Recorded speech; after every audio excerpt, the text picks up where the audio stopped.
G7 நாடுகளுடைய கூட்டமைப்பு ஜப்பான்ல வச்சு நடக்குதுங்க. ஜப்பான்ல இருக்கக்கூடிய எல்லாரும் பயப்படுறாங்க. ஹிரோஷிமால வச்சு நடக்குது. அமெரிக்காலாம் அதுல வந்து பங்கு எடுக்க போறாங்க. ஜெலன்ஸ்கி அவர்களும் வந்து பேசியிருக்காங்க. இந்த அணு ஆயுத போர் அப்படிங்கிறது எங்க முடிஞ்சதோ அங்க இருந்தே தொடங்க போகுது அப்படிங்கிற ஒரு பயம் ஒரு புறம் இருந்தாலும் இந்த G7 கூட்டமைப்புல கடைசியா உக்ரைனுக்கு கிடைச்ச நல்ல செய்தி என்ன அப்படினு கேட்டிங்கனா F-16 ரக விமானம் அவங்களுக்கு கிடைக்க போகுது அப்படிங்கிறது தான். இந்த F-16 ரக விமானம் ரொம்ப நாளா ஜெலன்ஸ்கி அவர்கள் கேட்டுக்கிட்டே இருந்தார். நீங்க தமிழ் வியூகம் எடுத்து பார்த்துக்கோங்க, இல்லாட்டி விதை எடுத்து பாருங்க. அதுல ஜெலன்ஸ்கி அவர்கள் வைத்த கோரிக்கை அதுக்கான அப்டேட் எல்லாமே நம்ம சொல்லியிருப்போம். ஸோ F-16 அப்படிங்கிற இந்த விமானம் கண்டிப்பா உக்ரைனுக்கு கிடைக்கும். அதுக்கான ட்ரைனிங் எல்லாமே இப்போ யூகேல வச்சு நடைபெறுவதை நான் வரவேற்கிறேன் அப்படின்னு சொல்ற ஒரு வார்த்தை சொல்லியிருக்கார் பைடன் அவர்கள். அது மட்டும் கிடையாது, யூகேயும் நெதர்லாந்தும் சேர்ந்து வேர்ல்டு லெவலில் ஒரு ஃபண்டை கிரியேட் பண்ணி F-16 பல நாடுகள்கிட்ட இருக்குது, அவங்கக்கிட்ட இருந்து வாங்கி கொடுக்க வேண்டிய தரகர் வேலையிலையும் ஈடுபட போகிறாங்க. இதுக்கு எந்த நாடு வேணாலும் ஃபண்டு கொடுக்கலாம் அப்படின்னு சொல்லியிருக்காங்க.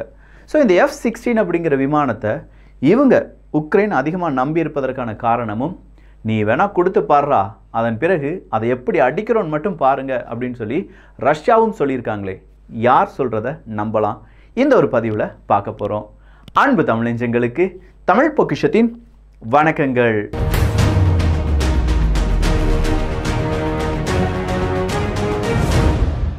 மே 20, 2023 F-16 கண்டிப்பாக உக்ரைனுக்கு கொடுக்கப்படும் அப்படிங்கிற அறிவிப்பு வருது. மே 21, 2023 பாக்முத் வீழ்ந்து விட்டது, இனி அதுக்கு மேலே பேச்சே கிடையாது அப்படின்னு சொல்லி புட்டின் அவர்கள் சொல்கிறாங்க. த வார் இஸ் ஓவர் பாக்முத் அப்படின்னு சொல்லி போட்டிருக்கார். ஸோ இந்த இடத்துல பாக்முத் தோல்வி அப்படிங்கிறது 2 தினங்களுக்கு முன்னாடியே நம்ம ஒரு அப்டேட்டாக கொடுத்துருந்தாலும் அதை அஃபிஷியலாக ரஷ்யா அறிவித்திருந்தாங்க. ஆனால் உக்ரைன் அதை மறுத்திருந்தாங்க. ஆனால் இன்னைக்கு உக்ரைனும் என்ன சொல்லிட்டாங்கன்னா, சில இடங்களில் மட்டும் எங்களுடைய ராணுவ வீரர்கள் போராடிட்டு இருக்காங்க, ஆனால் பாக்முத் எங்கள் கைவிட்டு போயிடுச்சு அப்படிங்கிற உண்மையை ஒத்துக்கொண்டார்கள். இதை ஏன் 2 தினங்களுக்கு முன்னாடியே அவங்க ஒத்துக்கொண்டால் பிரச்சனை என்ன அப்படின்னு கேட்டால், பாக்முத் விழுந்துருச்சு அப்படின்னா உக்ரைன் தோற்று விட்டது அப்படிங்கிறது அர்த்தம். ஏன்னா இந்த பாக்முத்தை பிடிக்கிறதுக்காக மட்டுமே கிட்டத்தட்ட ஒரு 7 to 8 மாதங்கள் அப்படிங்கிறது யுத்தம் நடந்திருக்கு. அந்த ஒரு பகுதிக்காக அவ்வளோ முக்கியமான ஒரு பகுதியை உக்ரைன் இழந்து விட்டது என்றால் உக்ரைனுக்கான அந்த நம்பிக்கை, பிற நாடுகள் அவங்களுடைய டாக்ஸ் மணி எல்லாமே கொடுத்துட்டு இருக்காங்களே, அந்த நம்பிக்கையில் ஒரு விரிசல் வரும். இன்றைக்கி அமெரிக்கா அந்த நம்பிக்கையில் எந்த விரிசலும் வந்துடக்கூடாது அப்படின்னு சொல்லி ஒரு $375 மில்லியன் அமெரிக்க டாலர் அளவுக்கான உதவிகள் எல்லாமே செஞ்சு கொடுக்குறாங்க. ஸோ இந்த F-16 அப்படிங்கிறது கிடைக்கும்னு சொன்னோன்னே ஜெலன்ஸ்கி அவர்கள் சொல்கிறாங்க, எங்கள் வானத்தில் புதிய விதமான எதிர்காலம் எங்களுக்கு தெரியுது, எங்களுக்கு F-16 கிடைக்க போகுது அப்படின்னு சொல்கிறாங்க. சரி, இப்போ நம்ம மனசில் எழ வேண்டிய கேள்வி என்னென்னா, ஏன் F-16? எதுக்காக F-16 மட்டுமே கேட்டுட்ருக்காங்க?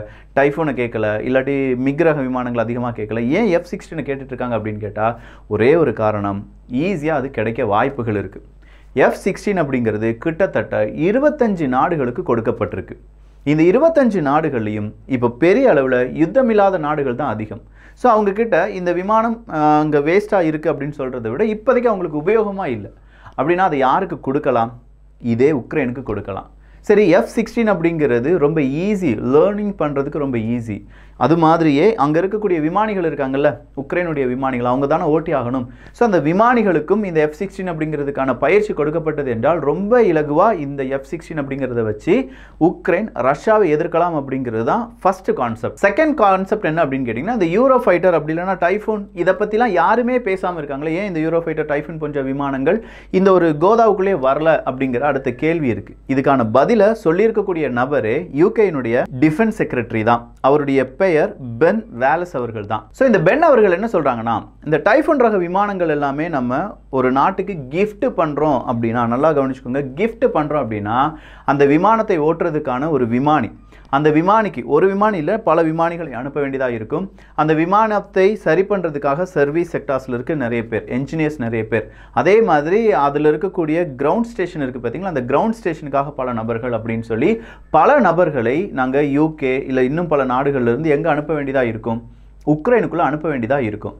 ஒரு விமானம் நாங்கள் கிஃப்ட் பண்ணுறதுக்கு கிட்டத்தட்ட 200 இராணுவ வீரர்களையும் சேர்த்து எங்கே அனுப்பணும்? இதே உக்ரைனுக்குள்ளே அனுப்புனாதான் எங்களுடைய விமானத்தை வச்சு அவங்களால சரியாக போராட முடியும், யுத்தம் செய்ய முடியும் அப்படின்னு சொல்கிறாங்க. இப்போதைக்கு எங்ககிட்ட அந்த ஐடியாவே இல்லை. 200 நபர்களை ஒரு விமானத்துக்கு பதிலாக ஒரு விமானம் கூட அனுப்புறதுக்கான ஒரு ஐடியா எங்ககிட்ட இல்லை. அது மட்டும் இல்லாமல் இந்த விமானத்தை படிப்பது அப்படிங்கிறது ரொம்ப காம்ப்ளெக்ஸான விஷயம். F-16 மற்றும் இந்த டைஃபோன்லாம் நம்ம எடுத்து பார்த்தோம்னா கேப் எவ்வளோ அப்படின்னா வெறும் 1/2 ஜெனரேஷன் தான். வெறும் half a generation difference தான் இருக்கும் இந்த இரண்டு விமானங்களுக்கு இடையே. ஆனால் இந்த டைஃபூன்லாம் எடுத்து பார்த்துட்டோம்னா அதனுடைய சிஸ்டம் எல்லாமே கம்ப்யூட்டரைஸ்டாக படிக்கிறதுக்கும் இல்லை அதை அந்த ரன் டைமில் அதை செயல்படுத்துவதற்கும் ரொம்ப பெரிய அளவில் ட்ரைனிங் அப்படிங்கிறது தேவை. ஆனால் F-16 அப்படின்னு கிடையாது. F-16 பொறுத்த வரைக்கும் படிக்கிறதுக்கு ரொம்ப ஈஸிங்கிறதும் இங்கே ஒரு அட்வான்டேஜாக பார்க்கப்படுது. F-16 அட்வான்டேஜாக பார்க்கப்படுது. சரிப்பா, அதனால தான் நாங்கள் UK இல்லாட்டி ஃப்ரான்ஸினுடைய ஃபைட்டர் ஜெட்லாம் கொடுக்காம அமெரிக்காவினுடைய ஃபைட்டர் ஜெட்டுக்காக இங்கே வாக்குவாதம் செஞ்சுட்ருக்கோம் அப்படின்னு சொல்லி உக்ரைன் பல தடவை சொல்லியிருக்காங்க. எங்களுக்கு F-16 கிடைச்சா போதும் அப்படின்னு சொல்லி. இந்த F-16ல் மறுபடியும் அவங்க என்ன சொல்கிறாங்கன்னா, எலக்ட்ரானிக் வார்ஃபேராக இருக்கட்டும், பைலட்ஸாக இருக்கட்டும், ட்ரைனிங்காக இருக்கட்டும், இது எல்லாமே எங்களுக்கு ரொம்ப ஈஸியாக இருக்கும். ஏன்னா இந்த எலக்ட்ரானிக் வார்ஃபேர் அப்படிங்கிறது இப்போ நாட்டோவினுடைய எலக்ட்ரானிக் வார்ஃபேர் தான் யார் அதிகமாக பயன்படுத்திட்டு இருக்காங்க, உக்ரைன் பயன்படுத்திட்டு இருக்காங்க. அதே மாதிரி அமெரிக்காவினுடைய பேட்ரியட் மிசைல்ஸ் அப்படிங்கிறது தான் இப்போ ஏர் டிஃபென்ஸ் சிஸ்டமாக அவங்க பயன்படுத்திட்டு இருக்காங்க. இன்னும் சில ஏர் டிஃபென்ஸ் சிஸ்டம் இருந்தாலும் அதில் நாட்டோவினுடைய தொழில்நுட்பம் அப்படிங்கிறது அதிகமாக இருக்குது. இதெல்லாம் பார்க்கும்போது எங்களுக்கு அமெரிக்காவினுடைய ஒரு கண்டுபிடிப்பாக இருந்தது என்றால் அது ரொம்ப சுலபமாக இருக்கும் அப்படின்னு சொல்லி கன்வின்ஸ் பண்ணுறாங்க உக்ரைன். சரிப்பா, அப்படின்னா மிக் ரக விமானங்களை வச்சு அதிகமாக இவங்களால் தாக்குதல் செய்ய முடியாதா அப்படின்னு கேட்டால் இல்லை. இந்த இடத்துல ரஷ்யாட்ட அதிநவீன விமானங்கள் இருக்குது. ஆனால் அதே நேரத்தில் போலந்து சொல்லியிருந்தாங்க ஒரு 6லேருந்து 8 மிக் 29 ரக விமானங்கள் எல்லாமே நாங்கள் யாருக்கு கொடுக்க போகிறோம், உக்ரைனுக்கு கொடுக்க போகிறோம் அப்படின்னு சொன்னாங்க. ஆனால் அதில் பல விமானங்கள் சரியாக செயல்படாது. அதில் இருக்கக்கூடிய டெக்னாலஜி அப்படிங்கிறது அவுடேட்டடான டெக்னாலஜி. F-16 அப்படிங்கிறதுக்கு அப்படி கிடையாதுப்பா, எங்களுக்கு இது ரொம்ப அட்வான்டேஜாக இருக்கும் அப்படின்னு சொன்னாங்க. ஸோ F-16, மிக் 29, அடுத்ததான் நான் சொன்ன இந்த டைஃபூன் யூரோஃபைட்டர், இதனுடைய வித்தியாசம் என்ன அப்படிங்கிறது இந்த பட்டியலிருந்து நீங்கள் தெரிந்து கொள்ளலாம். ஆனால் இந்த F-16 வர்சஸ் டைஃபூன் அப்படின்னு சொல்லும்போது அதில் ஒரு சின்ன வித்தியாசம் இருக்குது. டைஃபூன் ரக விமானம் யூரோஃபைட்டர் அப்படின்னு சொல்கிறோம் பார்த்தீங்களா, அதுக்கு ரன்வே வந்து கொஞ்சம் சின்ன ரன்வேயாக இருந்தாலும் பரவாயில்ல F-16 கூட கம்பேர் பண்ணி பார்க்கும்போது. ஆனால் அதே நேரத்தில் மிக் ரக விமானங்களுக்கு கொஞ்சம் லாங் ரன்வே அப்படிங்கிறதுலாம் தேவைப்படுது. இப்போ இவங்க செய்ய போகிறது, உக்ரைன் செய்ய போகிறது ஒரு கவுண்டர் ஆஃபென்சிவ். இந்த கவுண்டர் ஆஃபென்சிவை ரெடியாக இருக்காங்க ரஷ்யாவும். ஏன்னா அவங்க ஃப்ரண்ட் லைனில் இருந்துட்டு இருக்காங்க. நல்லா புரியுதா? பாக்முத் பகுதி இந்த இடத்துலலாம் இப்போ யார் வந்தாச்சு, ரஷ்யாவினுடைய ராணுவ வீரர்கள் வந்தாச்சு. அதாவது உக்ரைனுக்கு பாதி இடம் இப்போ இவங்களுடைய கண்ட்ரோலில் தான் இருக்குன்னு வச்சுக்கோங்களேன், ஒரு 30% இடம். அப்போ இந்த இடத்துலேருந்து நேரடியாக இவங்களால் என்ன அட்டாக் பண்ண முடியும், ரஷ்யாவினுடைய வீரர்களால் உக்ரைனுடைய இந்த ஏர்பேசஸ் இல்லாட்டி இந்த மாதிரியான விமான ஓடுதளங்கள் இதெல்லாம் அட்டாக் பண்ண முடியும். இதுக்கு தேவைப்படக்கூடிய பலவிதமான ஏவுகணைகளும் யார்கிட்ட இருக்குது, ரஷ்யாட்ட கண்டினியூஸாக வந்துக்கிட்டே இருக்குது, ப்ரொடியூஸ் பண்ணிக்கிட்டே இருக்காங்க. அப்போ இதை தான் சொல்கிறாங்க, இந்த லாங் ரன்வே அப்படிங்கிறத கம்மி பண்ணி இப்போ ஷார்ட் ரன்வேக்காகத்தான் நாங்கள் F-16 கேட்குறோம். அந்த F-16 இந்த ஷார்ட் ரன்வேல ஈஸியாக எங்களால் பிக்கப் பண்ணி எடுக்க முடியும். நாங்கள் என்ன செய்யலாம், நாங்கள் எங்களுடைய கவுண்டர் ஆஃபென்சிவை ஸ்டார்ட் பண்ணலான்னு சொல்கிறாங்க. ஆனால் ரஷ்யா இந்த பக்கம் அப்படி யோசிக்கலை. ரஷ்யாவினுடைய பார்வையிலிருந்து F-16 தப்பிக்காது அப்படின்னு சொல்லி புட்டின் அவர்கள் சொன்னதுக்கு வேறு பல ரீசன்ஸ் இருக்குது. ரஷ்யாவினுடைய longest air to air missile A2A அப்படின்னு சொல்லுவாங்க. அவங்களுடைய longest air to air missile அப்படிங்கிறது R-37M, அப்படி இல்லைனா AA-13 ஏரோ அப்படின்னு சொல்லுவாங்க.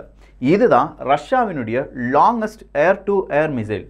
ஒரு விமானத்திலிருந்து இன்னொரு விமானத்தை அழிப்பதற்கான மிசைல் அப்படிங்கிறது தான் இந்த R-37M. இந்த R-37M அப்படின்னு சொல்றது கிட்டத்தட்ட அதனுடைய ரேஞ்ச் 400 கிலோமீட்டர். எப்படி? 400 கிலோமீட்டர். ஆனால் அதே நேரத்தில் உக்ரைனுக்கு லாங் ரேஞ்ச் வெப்பன்ஸ் கிடைச்சிருச்சா அப்படின்னு பார்த்தா இல்லை.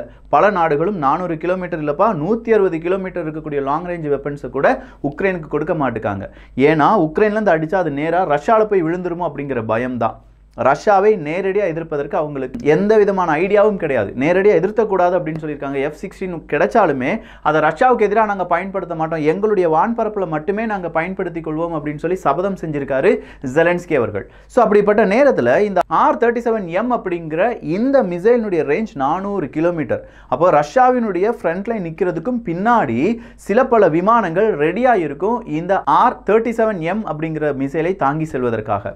இங்கிருந்து ஒரு F-16 அப்படிங்கிற விமானம் அப்படியே மேலெலும்பி வரும்போதே மேலே, அதாவது உக்ரைனுக்கு மேலே கண்டிப்பாக இவங்க ஸ்பை விமானத்தை பறக்க விட்டுட்டு இருக்காங்க ரஷ்யா.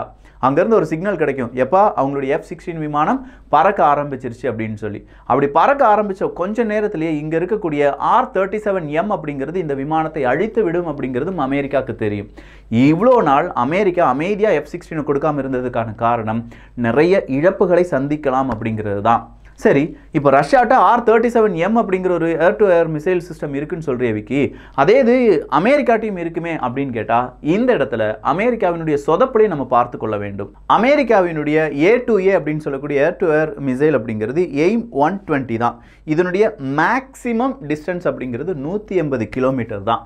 ஸோ 180 கிலோமீட்டரில் இருக்கக்கூடிய எய்ம் 120 அப்படின்னு சொல்லக்கூடிய இந்த ஏர் டு ஏர் மிசைலை வச்சு ரஷ்யாவை அடிக்க முடியாது, ரஷ்யாவினுடைய விமானத்தை அடிக்க முடியாது. ஏன்னா அவன் 400 கிலோமீட்டர் தள்ளி நின்றுட்டு இருக்கான், எப்படி அடிக்க முடியும்? அப்போது 400 கிலோமீட்டருக்கு அப்பால் இருந்து உயரமாக பறந்து கொஞ்சம் முன்னாடி வந்து 180 கிலோமீட்டருக்கு முன்னாடி வர யாரால் வர முடியும்? ரஷ்யாவினுடைய விமானங்களால் வர முடியும். அப்படி ரஷ்யாவினுடைய விமானங்களால் யார் அடிக்க முடியும்? இந்த கிரவுண்ட் ஸ்டேஷன் F-16 அது பறக்க போகுது அப்படிங்கிற எல்லாத்தையுமே அழிக்க முடியும்.